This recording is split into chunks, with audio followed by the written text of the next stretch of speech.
wanaagsan dhammaanba akhyaarta hawada laga dhegaysanaysa ay ku soo dhowaada mid kale oo ka mid a barnaamijkeennii fanka iyo suugaanta.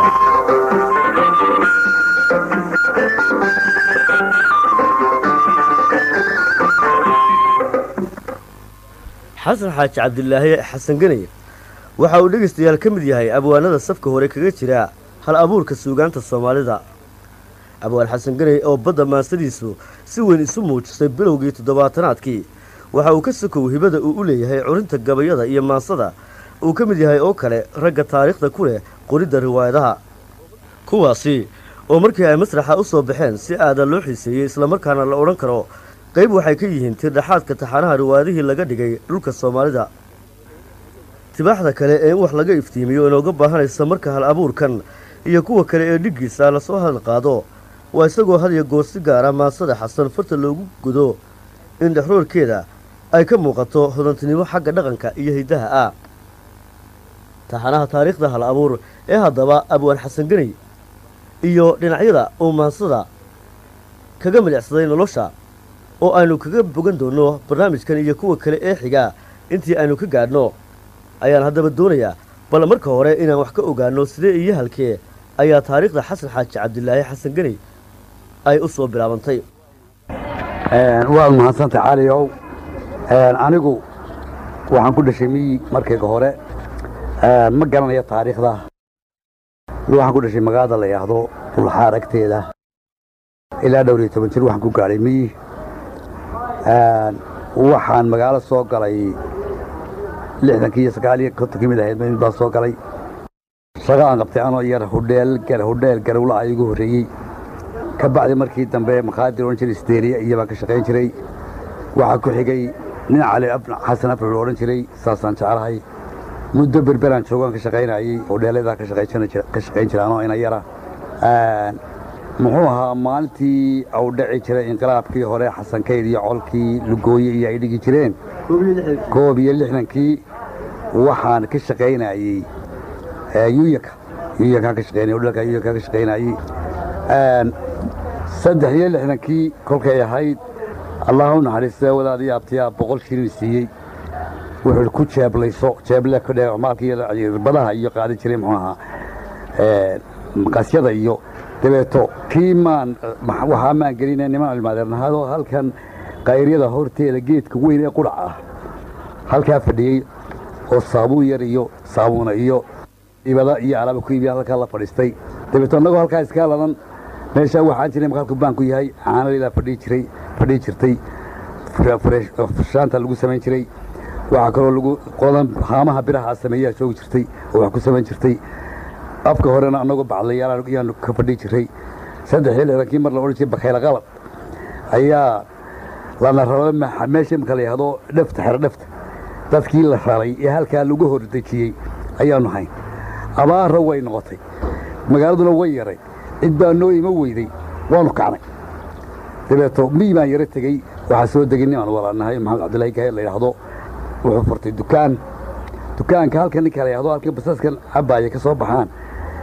nin raan la yiraahdo mataqaan oo maqaadi aw salawaad loo jeeyo ka soo horjeeda halkaasna dukaankaasi ayuu dhigo kaasanayn jiray 65 markay ahayd waan ka tagado waxbarashaan u galay geerishka waxa wada haystay ninka la yiraahdo odayga dool cabdilaahi xaaji dool iyo nin cabdi biirshir oo joogo dhita la naxariistay wada haystay dabeeto halka ilaa 9 bilood 10 bilood baan xumaha ayaanu ka shaqeyn jiray wax ka barasho uga jiray marka militariga aad loo jeclaa xooga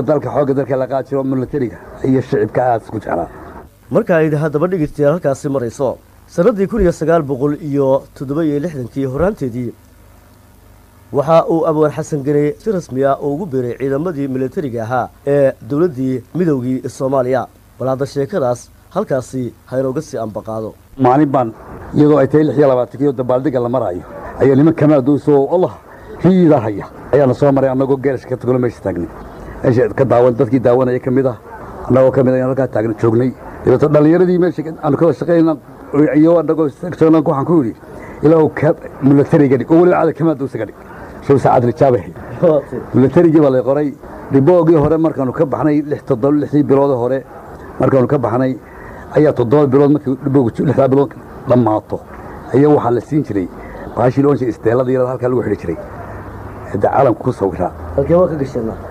waxaanu ka galay Goryacol annagoo 15 ku jira ayaa cali boobay 7 kiiba ahayd bishii February 6 baan noqday ma jeclahay Goryacol annagoo joogna bil 15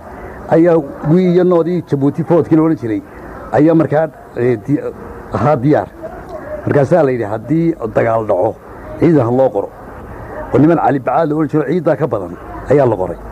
dabeetana annagii baa la yidhi nimankana bil 15 cisho joogado iyagaa durba milatarigii la yara gartay xeerada Goryacol dhibooga loo baneeyo burcaana gala nagay haddana sheekh baa nagay dabeeto markaa dhibooga noo dhamaaday ayaa isteelooyinkiina na sii waayay halka aan ka dhex galay way ku soo noqon doonaa isteelooyinkaas waa taariikho kulli wax badan baa laga faa'iideysanaya raggii wada gashan dhibooga ama Goryacol ha noqoto ama burcaan ha noqoto iyo macallimiintii markaa tababarkeedii siinayay maxaad ka xusi kartaa maxaa ka xusi karaa macallimiintuna way fara badnay raggaa iskuuladka ahaydeen raggii saan iskuuladka ahayn dee horta waxaan nahay niman badan oo 5 kun oo nin oo dhowdhow baan nahay laakiin ragganu sida u wada jaan qaadnay ilaa dhibo ilaa fan aan wada jaan qaadnay waxaa ka mid ahaa allah naxariisay maxamed ismaaciil ka dhintay maalintii dhowta kanaaco waxaa ka mid ahaa nin axmed xirsi libax la odhan jiray axmed xasan xirsi axmed libax la odhan jiray oo isna dhintay waxaa ka mid ahaa axmed baanday axmed cali shire baanday waxaa ka mid ahaa rag fara badan oo dee inta adigu garanayso inta kala gargaran mayside raggaasaa ka mid ahaa dabeeto adigu kamaandoosba markii dambe loo qaatay iyaa lalaga dhigay yaa la siin waayey dabeeto waxaan toonay darajo maydhan waxaan ugu badnaa ciyaal iskuulka dabeeto iyagaa yaqaana ilaa jana ilaa arufra yaa raggii kala bartoshay markaa oday jaamac masaloon jiro halkan sektarkan haystay ayaa lay nimankii waxay tosheen milatarigii nimankii dhibooga ahaa darajo maydhan bay tosheen markaa dabeeto waxaa noo yimid faarax faraskii dee golihii kacaankana ku jiray oo kamaandoos isagu ahaa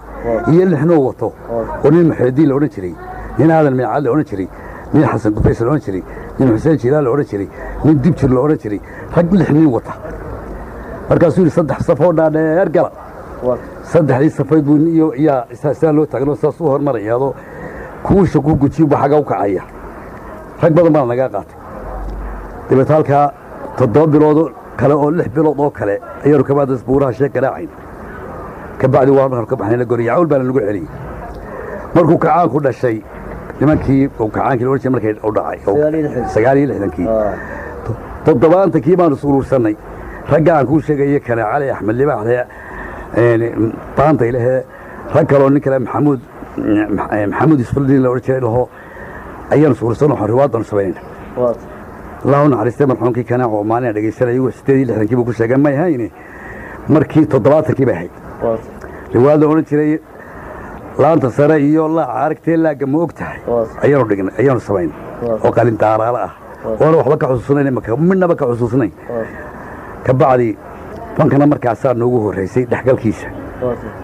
71kii markay ahayd ayaa aniga iyo nin yaroo kale oo colka iyaga ahaa kamaandoos ahaa waxaa la noo soo diray laan bigil qodan bigilka u afuufta ciidamada markay amba faylayaan amba dagaal jiro ayaa muxuu ahaa la noo soo diray markaanu halkan nimada xoogaa joognay ayaa aniga yidhaahdeen ninkan waanu haysanayno inaga noqon maayo waxay nin kale soo dirta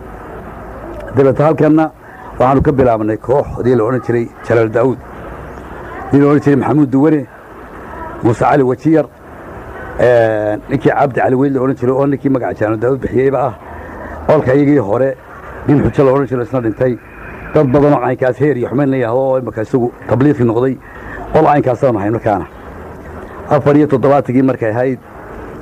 waxaan sameeyey riwaayadii loo jeeda dabjacayl kaliwa waa tahay 1974kii ayaa sida xasan xaaji cabdilaahi xasan gari uu xusay uu curiyey amaba uu hal abuuray riwaayadii caanka ahayd ee la odhan jiray dabjacayl kaliwa hase ahaatee inta aynaan hore ugu soo socon waxaan jeclahay bil xasan inuu wax inooga iftiimiyo hal abuurkiisu iyo halka uu ka soo jeedo maxaan su'aasha u qaadanaya mahidaadu leedahay miyaa sidaasaan u qaadanaya kolley aabbahay wuu gabi jiray aabbahay wuu gebi jiray awowgeyna wuu gebi jiray rag badanoo walaannahayna way gabiyaan marka waxaan qabaa uun inay tahay waxidda ah marka ilaa waqtiba da'dibad ku darantay inaad wax oran anigu nimaan walaannahada iga waaweyn ayaa isku gabi jiray anoo yaro maqashada oo aan baadhi karaa ayaa isku gabi jiray kuwaas anaguna iskala darsan jiray oo ugu gabi jiray oo kolba qof mid raaci jiray dhinaca saal jiray oo mir marka hadda waxaan imika waxba macno lahayn ayaan odhan jiray marka waanayn ilaa waagaaba waan iska yara danaysanaa inaan wax haddaan isku dayo isku gelgeyn karo caynkaas ilaa waqtigaas marka 1904 kibana u imanaynaa oo xilliga aad culustay riwaayadaas loo jeedo jacayl kari waa oo si aada u noqotay riwaayadaha ay dhigeen hoggaanka riwaayadaas ku caanka marka bal arinta noo sii faahfaahin riwaayadaasi kolay riwaayadii ugu horeysay way ahayd riwaayadaasi haddaba dhegeystayaal uu tilmaamay inay ahayd riwaayadii ugu horeysay ee uu curiyo abwaan xasan ganay sanadii 1974 iyo qaybaha kale ee taxanaha taariikhdaba waxaaba aad ka bogan doontaan barnaamijyada soo socda ee fanka iyo suugaanta hase ahaatee qaybtan intaasi ayaanu ku soo gabagabeynaynaa intiinu barnaamijkan lamida ku kulmi doonana waa farsamadii axmed cismaan batuul iyo anigoo idinleh nabadgelyo